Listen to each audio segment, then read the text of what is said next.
பாரம்பரியமிக்க சென்னை ராணுவ அதிகாரிகளின் பயிற்சி மையத்தில் 290க்கும் மேற்பட்ட இளைஞர்களும் இளம் பெண்களும் ராணுவ அதிகாரிகளுக்கான பயிற்சியை நிறைவு செய்து எல்லை பகுதிகளுக்கு சிறகை விரித்து பறந்தனர்.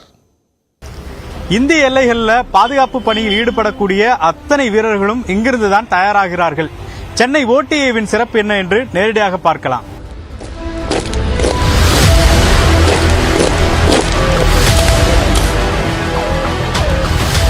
சென்னையில் 1964ஆம் ஆண்டு ஆபீசர்ஸ் ட்ரைனிங் அகாடமி உருவாக்கப்பட்டாலும் 1985ஆம் ஆண்டில்தான் இதற்கான அங்கீகாரம் கிடைக்கப்பெற்று முழுமையான பயிற்சி வழங்கப்பட்டது.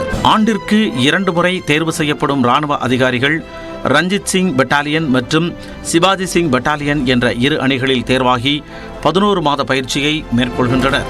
மிகச் சிறப்பாக செயல்படும் வீரர்களுக்கு சிறப்பு வாள், தங்கப்பதக்கம், வெள்ளிப்பதக்கம், வெண்கலப் பதக்கம் ஆகியவற்றை வழங்கி கௌரவிக்கப்படுகின்றனர். எல்லாமே மென்டல் அண்ட் பிசிக்கல் சம்பந்தப்படுத்தான ட்ரைனிங் தான். உங்களை அட் எண்ட் ஆஃப் த டே உங்களை ஒரு மென்டலாகவும் ஒரு பிசிக்கலாகவும் உங்களை ஸ்ட்ராங் படுத்துறதுக்கான ட்ரைனிங் தான். ஸோ அதை சர்வே வாங்கியிருக்கவங்க, இந்த சொன்ன மாதிரி இந்த ஸ்டார்ஸ் வாங்குறவங்க, இந்த டிட்டர்மினன்ஸ் இருக்கவங்க பண்ணிப்பாங்க, இல்லாதவங்க குவிட் பண்ணுறாங்க. ட்ரைனிங் அந்த பெர்ஸ்பெக்டிவ்ல பார்த்தீங்கன்னா like you will get very less sleep. Okay, ரொம்ப ஃபிசிக்கலாக எக்ஸாஸ்டிங்காக இருக்கும். நீங்கள் என்னதான் வெளியே ஸ்போர்ட்ஸ் மேன் அட்லெட் என்ன பண்ணியிருந்தாலுமே இந்த ஷெட்யூலை கோப்பப் பண்ணுறது ரொம்ப கஷ்டம். 2021ஆம் ஆண்டில் முப்படை தலைமை தளபதி பிபின் ராவத் குன்னூரில் ஹெலிகாப்டர் விபத்தில் உயிரிழந்த போது அதை இயக்கிய குல்தீப் சிங்கின் மனைவியான யாஷ்வினி இங்கு பயிற்சியை தற்போது நிறைவு செய்துள்ளார். திருமணம் முடிந்து 3 ஆண்டுகளே ஆன நிலையில் கணவரை பறிகொடுத்த யாஷ்வினி ராணுவத்தில் சேர முடிவெடுத்து சனிக்கிழமை நடந்த நிகழ்ச்சியில் அந்த இலக்கை அடைந்தார். Any other priority. First priority is nation, his duty. Never anything else. And towards his service, he lost his life, and I'm here to again fulfill his wishes.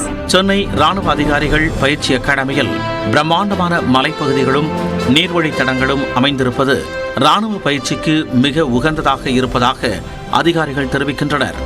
சுமார் 11 மாதங்கள் நடைபெறும் பயிற்சியில் கடுமையான பல உத்திகளை சொல்லித்தரும் இடமாகவும் இந்த முகாம் அமைந்துள்ளது. குறிப்பாக துப்பாக்கிச்சூடு பயிற்சிக்கு பிரத்யேக இடமாகவும் ஆபீசர் ட்ரைனிங் அகாடமி விளங்கி வருகிறது.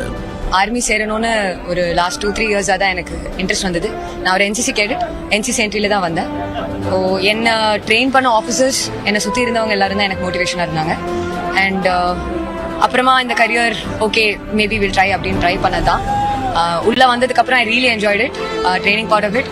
இதுக்கு மேல கரியரும் இதே மாதிரி இன்ட்ரெஸ்டிங்கா சேலஞ்சிங்கா இருக்கும் நம்புறேன். பல்வேறு வரலாறுகளை கொண்ட சென்னை ஆபீசர்ஸ் ட்ரைனிங் அகாடமி ஒவ்வொரு ஆண்டும் 500க்கு மேற்பட்ட ராணுவ அதிகாரிகளை தயார் செய்து நாட்டின் எல்லை பகுதிகளுக்கும் வழி அனுப்பி வைக்கிறது.